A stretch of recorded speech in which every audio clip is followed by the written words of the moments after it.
The thought that goes in your head when it comes to losing weight is, oh my gosh, I have to give up the foods I love. I have to go on a restrictive diet, and that is the only way that I'm going to be able to lose weight. These are the thoughts that have popped up in hundreds of clients that have helped in my 12 years of coaching. But I'm here to tell you, you do not have to go on a restrictive diet.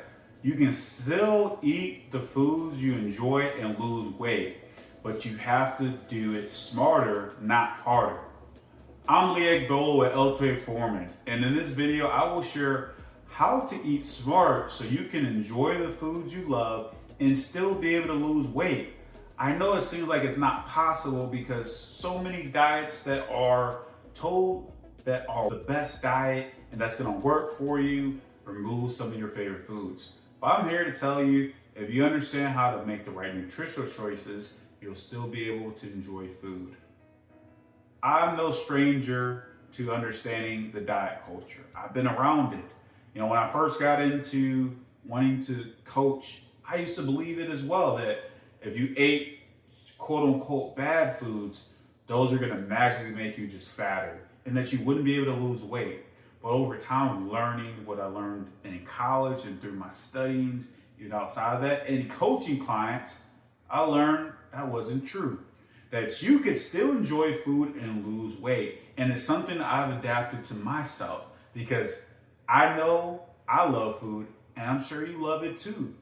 So how do I allow myself to still be able to enjoy the food I love? And how do I share that with my clients so they can be successful? Well, it's about understanding how to do it the right way. So first thing about being able to eat smarter and to lose weight is understanding that the first thing that's going to be most important is to understand about nutrition.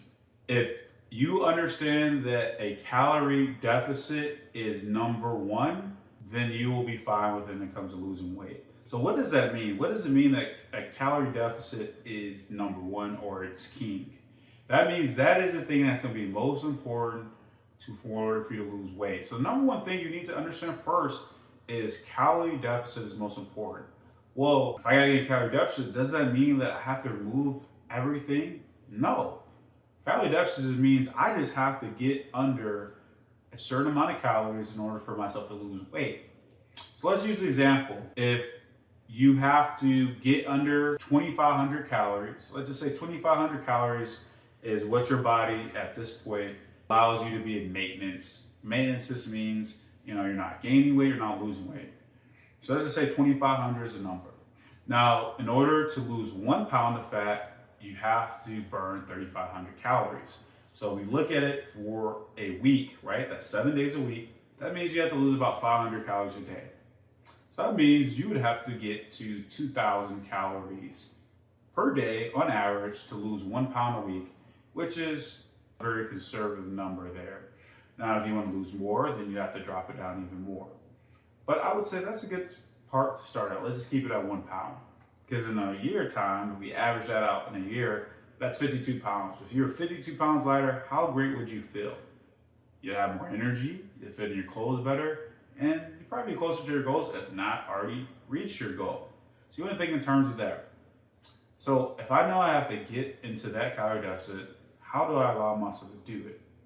Well, I would understand within that part, I can have a little bit more freedom to understand that as long as I stay within that calorie deficit, I can enjoy some of the foods I love.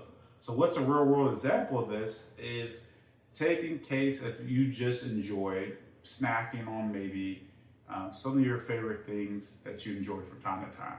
I wouldn't say this would be an everyday thing you want to do, but if you like maybe ice cream, you like some cookies, you like some chips, how about on a certain day, maybe once a week, or maybe if you got a little bit leeway and you can keep it in check, maybe twice a week, that you allow yourself about 350 to 500 calories just to enjoy some of your favorite snacks. Because you just don't want to remove it completely out your diet, which is definitely possible, right? If you just accounted for that, you would still have 1,500 calories as you can play with. Now, if we go a little bit lower, 350 snacks, which is very tolerable. You don't have to go crazy with it, just understanding moderation. You'll still be able to fit that in, and it would be possible. So if you understand first that a calorie deficit is most important, now you can play around with your eating choices. You can give yourself a little more freedom. This is what flexible dieting is all about. If you have ever heard the term flexible dieting, it's about that, giving yourself flexibility to eat how you want and be able to enjoy it. That's what we're talking about here, right? It's like a budget. If you can fit your calories in, then you can enjoy it a little bit more. So if you understand about how to count calories or how to track it through meal templates, it doesn't mean you have to count calories with your meal templates or having a calorie tracker app, it makes it very easy for you to do it. So first of all is understanding that a calorie deficit is number one, or you would think of king, which makes you understand the hierarchy. When it comes to losing weight, you'll be able to understand how do I fit it in. And with having food labels and these different apps and different meal templates that bring it out to you, you understand how to keep that in check. So that's number one. If you want to enjoy that, you got to understand the calorie deficit. Number two is you have to understand that you can't binge eat.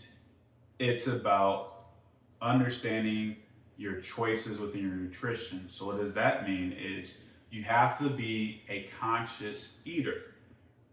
So in order to be a conscious eater, you have to know what you're actually putting in your body. So in order to be able to enjoy food and understand what you're actually being able to do it, you have to be able to understand what you're putting in your body. So many people, when they think about this, and through my time, they have focused on, I'm gonna eat super healthy, and then when I get in the weekend, I'm gonna pig out. That doesn't work because you're going super restrictive, and then all hell breaks loose on the weekend. You're just overblowing your calories by a lot, which people call cheat days. And the reason I say you can't do cheat days because cheat days has no structure to it. You have to have structure to it. So to be a conscious eater, you have to be aware of what you're putting in your body. So it's easy to eat a whole bag of chips. It's easy to eat a whole roll of cookies. It's easy to eat a cart of ice cream. But if you're actually aware of what you're putting in your body, then you will actually understand, okay, this is a normal serving. So let's take a case in point. If we were eating ice cream, for example, we would measure out the right serving for ice cream, we would put it in a bowl, and we would put the ice cream away. By doing that, now you understand what is an actual serving. Now, if I just take a whole carton of ice cream, even a little pin, and just start eating away, I'm more likely to eat it. Same thing with a bag of chips. Same thing with cookies. But if we could actually portion it out, because we know how many calories each is, then we can put it in. So you have to be a conscious eater and aware. When you're more aware, you're actually not gonna just let your appetite win. So hunger is your need to eat. Appetite is your desire to eat. Often we're using desire to eat because, man, I could eat a whole bag of chips and not even blink an eye. I could eat a half a dozen of donuts, same thing. But if I'm more conscious of what I'm actually doing, I'm actually aware of, wow, I just ate one donut. Wow, I just ate 2 slices of pizza, and I love pizza. But if I'm being conscious of it, then now I can moderate. So this is how my clients are able to enjoy family night where they're having a couple slices of pizzas, or be able to take their daughter out for ice cream date, or be able to enjoy date night with their spouse because they're now aware of what they're actually putting in your body. So if you're becoming conscious eater, that means you're actually aware of what you're putting in your body. Now you can start making the right decisions because you're understanding that I don't really need to eat that much because you're allowing yourself to have it. What happens is when you take everything away, your cravings go through the roof and your body is wanting that. But when you allow it to still be part of the choice of your nutrition, it balances out. You don't have to pig out eating because you're not aware. Many of the times of what's happening with my clients when I'm first working with them, they're not even aware of what they're eating. So when you're not aware of your eating, you just eat mindlessly. You'll go through snacks like nothing. You're not aware. Why are you snacking? Are you just snacking because maybe you're stressful and you're just used to doing it? Do you really need it? And when you start aware of you start understanding, I don't really need all that. This is why you have to become a conscious eater. So you have to be aware of what you're eating. Third, what's important to bring it all together is you have to structure your eating by planning it out. So if you know that you have a night, using that same example, where you're going to maybe have a family night where you You love to eat a little bit more. Maybe it's taking the family out, it's a date night, or whatever it is. You know that you're typically going to eat more calories. You need to structure it out. So what we're using example, back to the first thing, if you have to average 2,000 calories for the week, that means you have 14,000 calories in a week to play with to be in that calorie deficit to lose 1 pound.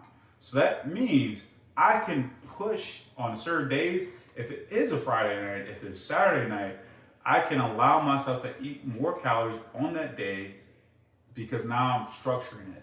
I can make sure that, hey, I'm gonna cut back some of my calories so on this day I could eat more and eat guilt-free. Often you feel guilty because you're like, if I'm trying to lose weight, I can't eat this, and you're shying away, right? You gotta feel like, oh, I can't go here, I can't do this. You don't wanna be social because maybe you're used to having that. So you have to think about it. If you can actually structure it and plan it out, now you understand, where do I need to stick with it? Now, when you understand when you're in that deficit, that's what's gonna help you out.